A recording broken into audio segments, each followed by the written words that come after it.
The Answer. Get the latest weather, traffic, and news updates online at 560theanswer.com. Now, from the Signature Bank Studios, this is Chicago's Morning Answer with Dan Proft on AM 560. The Answer.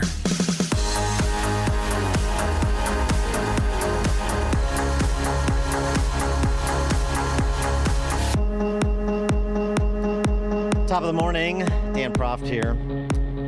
Cautionary tale in Orland Park. We've talked quite a bit about Orland Park over the last several years because Orland Park, I should say, was the location of, in my estimation, and I'm a political supporter, so clearly biased, but the best mayor in the state of Illinois.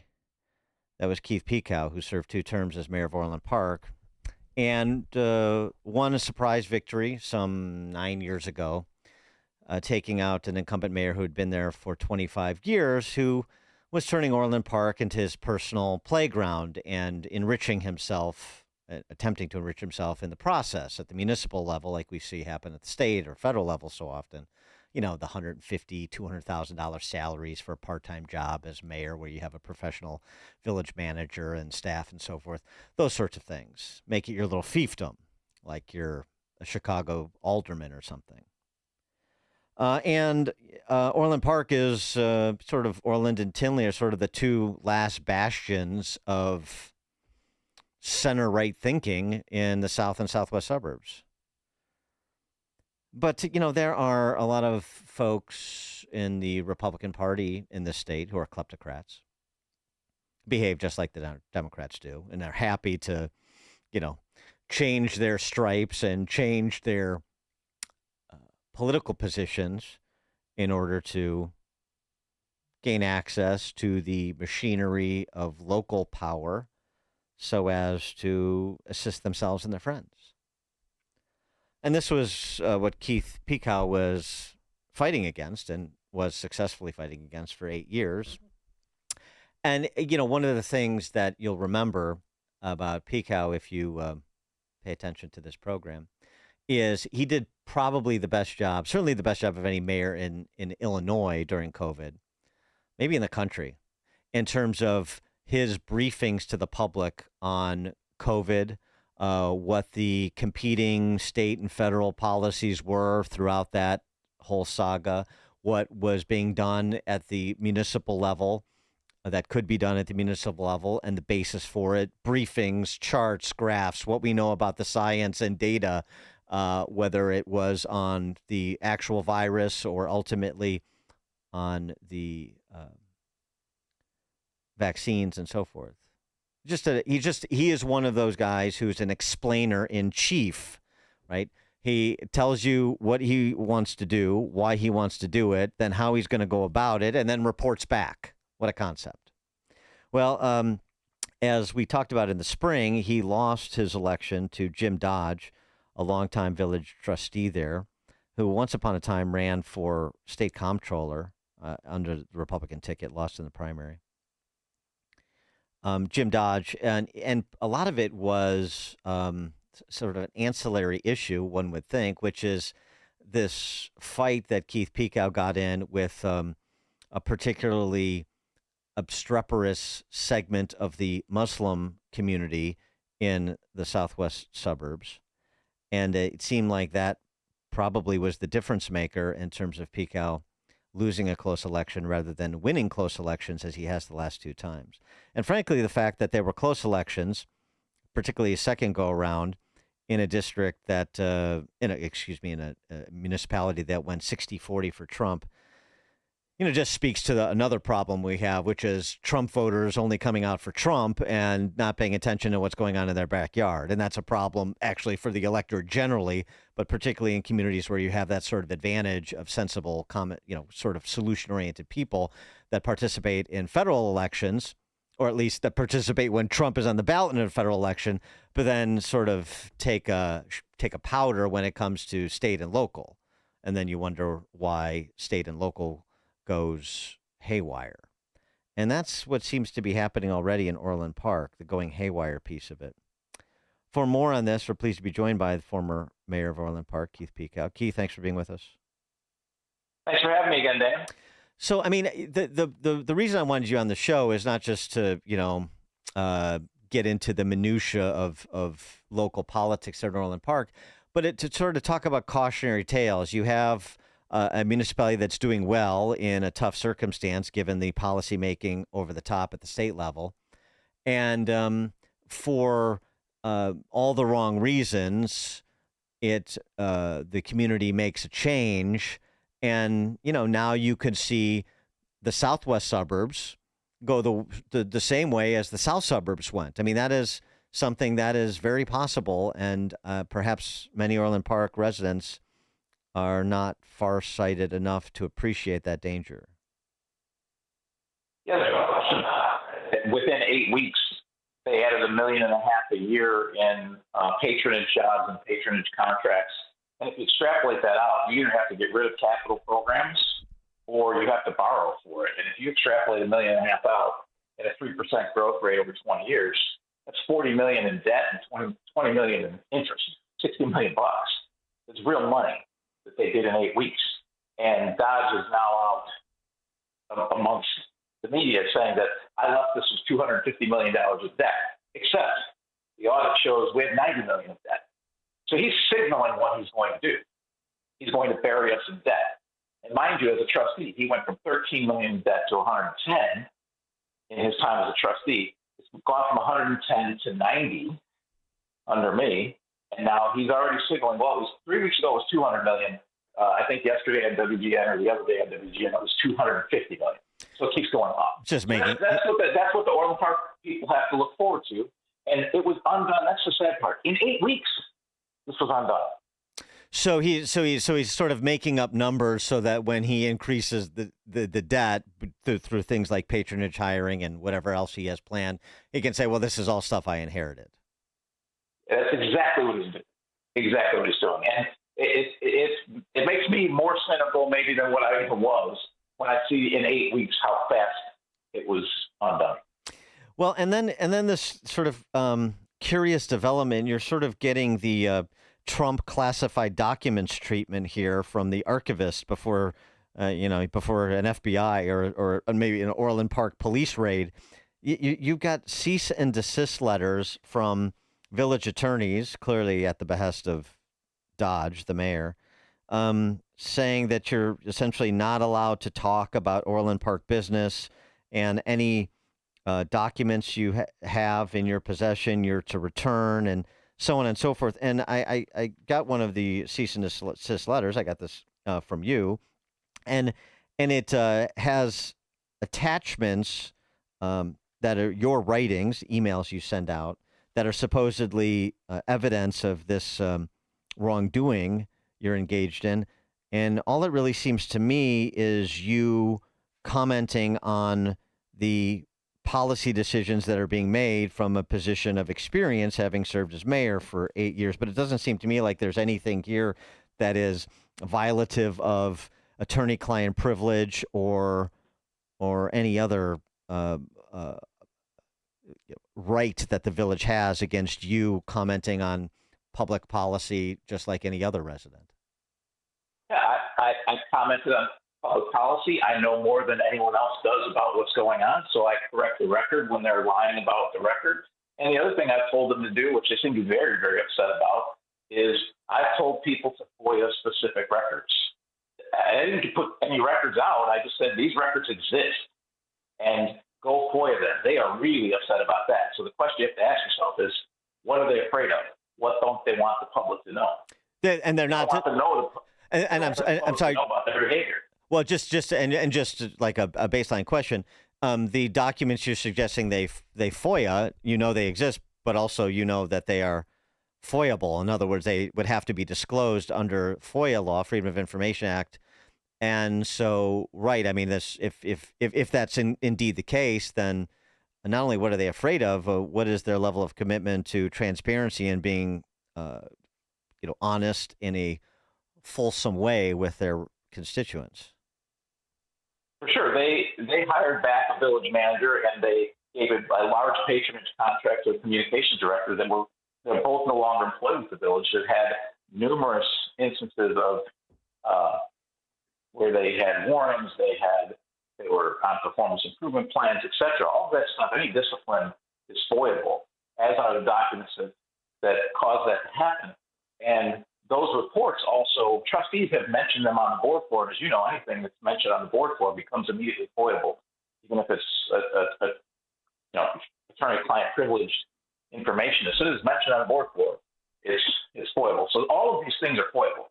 Now, people can FOIA them. They can redact whatever they think they need to redact. But they don't want the public to know that these things exist. And they don't want the public to know what's really going on. They don't want the public to know the history of these people and what they're bringing back to the village. And what is your intuition about the well, not even intuition, but I mean, what is it that they're doing? You saw patronage jobs, and people say, everybody does that. I mean, is there something unique about what you're anticipating Dodge doing that sort of rises to a new low? Well, falls to a new low, I guess I should say. I mean, so you understand, a village manager who's supposedly a member of a professional organization as the village manager, who resigns, leaves, goes and works on Dodge's campaign, and then we get FOIA'd for a bunch of things that are inside information that frankly only he knew because of our form of government. He had went out and gotten these bids and all, and then accused us of these things, right? So, and that's the guy that's back. And I know the things that he tried to do while he was here, and we stopped him as a board. We said, no, that's not going to happen. So those things are coming back, and it's going to be tons of spending. It's going to be tons of new taxes. It's going to be tons of debt, just like you hear Jim Dodge talking about already. So all of these things are coming, and it's not good for the people of Orland Park. And the reaction from, say, like the business community and other people that have skin in the game in Orland Park, in addition to potentially being a resident. What's the reaction been sort of since you lost in the spring and April, and now, the first couple months of the experience with the new administration?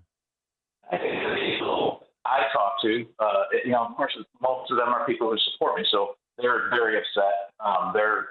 Most of them are planning on packing up and leaving. Many of us are in Illinois. They're like, this was the last bastion. We're gone. My sense for business owners is they're ducking and covering. They're just keeping their heads down and seeing what's coming next. I mean, look what's happening to me. The cease and desist. Another letter on Sunday. I mean, I'm pretty sure there'll be a lawsuit by Friday. And frankly, if they had an FBI under their control, I already would have been raided in the middle of the night. And and also too, I mean, what you and your wife are subjected to, I mean, sort of the kind of scurrilous politics. Again, maybe people are completely inert to this, but I've been around for a long time, and I'm pretty thick-skinned, and I've heard and seen it all. But some of what was being alleged and the way it was being alleged was, bottom feeding doesn't quite aptly describe it. Dan, so all the robocalls and everything else they were doing.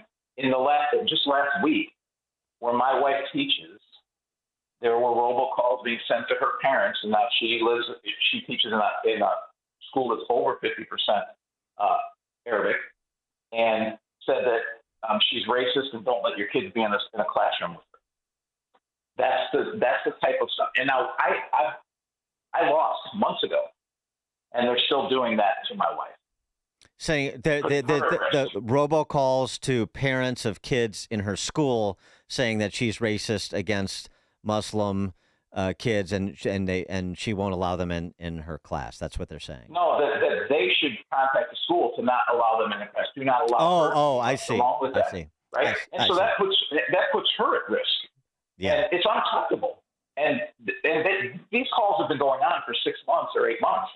So imagine that. This is the group that got behind Jim Dodge, but it's continued after the election. I mean, elections are bad enough, and it was wrong during that, but to continue that after the election is unacceptable. And this is why good people don't run, but it's a cautionary tale to all people who are voters that you need to keep paying attention. You mentioned the Trump voters not coming out. It's not just Trump voters. My voters didn't come out. I ran for Congress in 2022 in a gubernatorial cycle. President wasn't even up.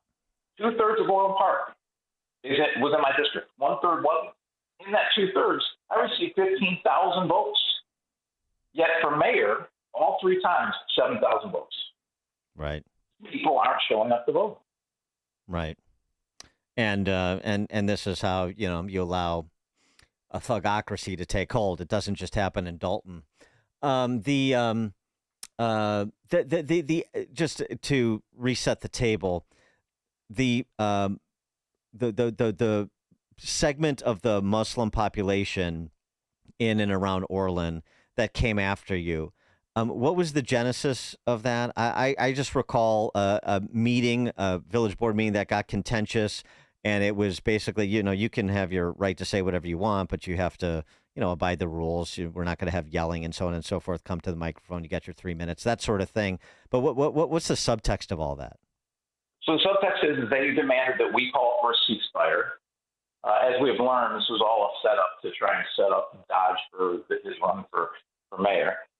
So they all spoke. We allowed them to speak. Then I spoke. And then as I was speaking, I was interrupted, screamed at, effing Zionist pig and all kinds of other things. We cleared the room for safety. And then we resumed the meeting. And we finished the meeting. By 8 o'clock that morning, CARE had already put out a video, spliced video of what I had said, to say that I was a racist. And that was what they ran for a year. And that's essentially why the election was lost. Because I believe it went from about 450 Arab voters to about 3,000 in that last election. Because they or some of them wanted you and the village board to pass a resolution calling for a ceasefire in Gaza, and you didn't want to do that because not exactly in the lane of the village of Orland Park. And that was just that sort of fight they instigated, rhetorical fight they instigated, that was the basis to smear you accordingly and whip the vote.